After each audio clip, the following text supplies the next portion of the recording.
अस्सलाम वालेकुम my YouTube family, welcome to an amazing episode of review with Mary. अपनी seat belts बांध लें क्योंकि आज हम टेक ऑफ करने वाले हैं एक ऐसी मोहब्बत की दास्तान पर जिसने इंटरनेट पर आग लगा दी है। जी हाँ, मैं बात कर रही हूँ हम सब के फेवरेट और तमाशा के विनर उमर आलम की।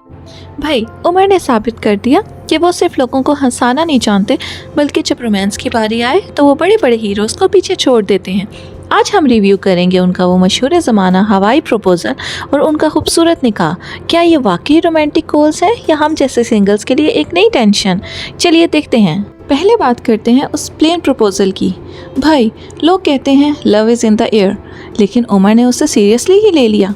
ऑक्सीजन मास्क निकालने से पहले उन्होंने रिंग निकाल ली। बहुत तेज हो रहा है, बहुत तेज हो रहा है। कैबिन प्रेशर से ज़्यादा तो उमर का ब्लड प्रेशर हाई होगा उस वक्त। प्लेन में प्रपोज करने का सबसे बड़ा फ़ायदा, लड़की मना करके कहीं जा नहीं सकती। उन्होंने तो एग्जिट डोर भी बंद करवा दिया होगा। इस सब प्लानिंग में फ़्लाइट का अमला भी शामिल था। सच्ची बताइए उमर भाई, कितना डिस्काउंट मिला था टिकट पर? खैर, मजाक अपनी जगह, but it was 10 on 10 for creativity. अक्सर कहा गया है कि मैं थोड़ा सा अनरोमांटिक किस्म का इंसान हूँ when it comes to the feelings और उनको जाहिर करने के लिए। तो मैंने कहा क्यों ना फिर इसको एक प्रॉपर बनाया जाए, एक इवेंट बनाया जाए इसको, ताकि उनकी ये शिकायत हमेशा के लिए दूर हो जाए। फ्लाई जिना ने इस बात को हकीकत कर दिया कि जोड़े आसमान पर बनते हैं। तो मुझे आप लोगों की सपोर्ट की बहुत शदीद ज़रूरत है।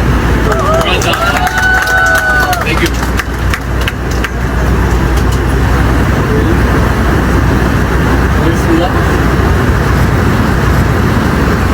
पहला इवेंट आता है ढोलकी का, जो बहुत सिंपल सी थी और उसमें उनके दोस्त और बहुत से स्टार्स भी मौजूद थे। अब आते हैं निकाह की तरफ।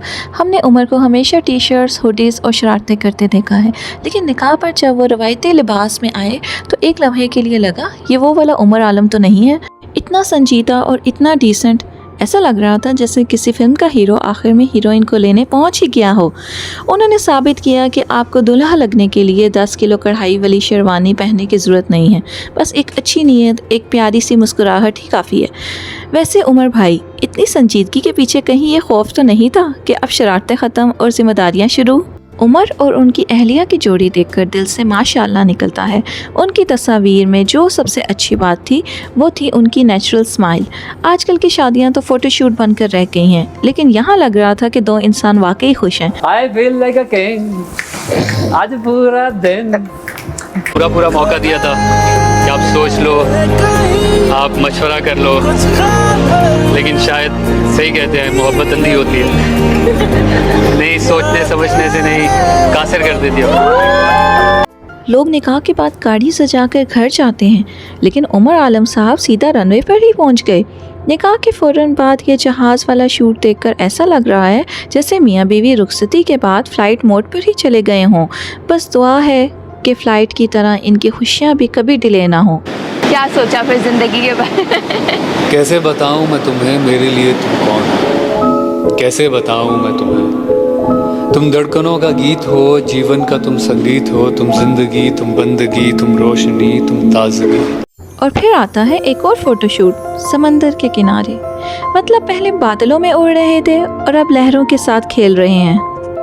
बीच फोटोशूट्स सुनने में तो रोमांटिक लगते हैं, लेकिन असल में सिर्फ फोटोग्राफर और दूल्हा दुल्हन ही जानते हैं कि कितनी मिट्टी और रेत जूतों में जाती है।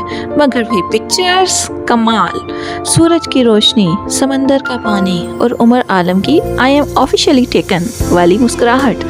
लग रहा था जैसे किसी इंटरनेशनल मैगजीन का कवर शूट हो रहा हो।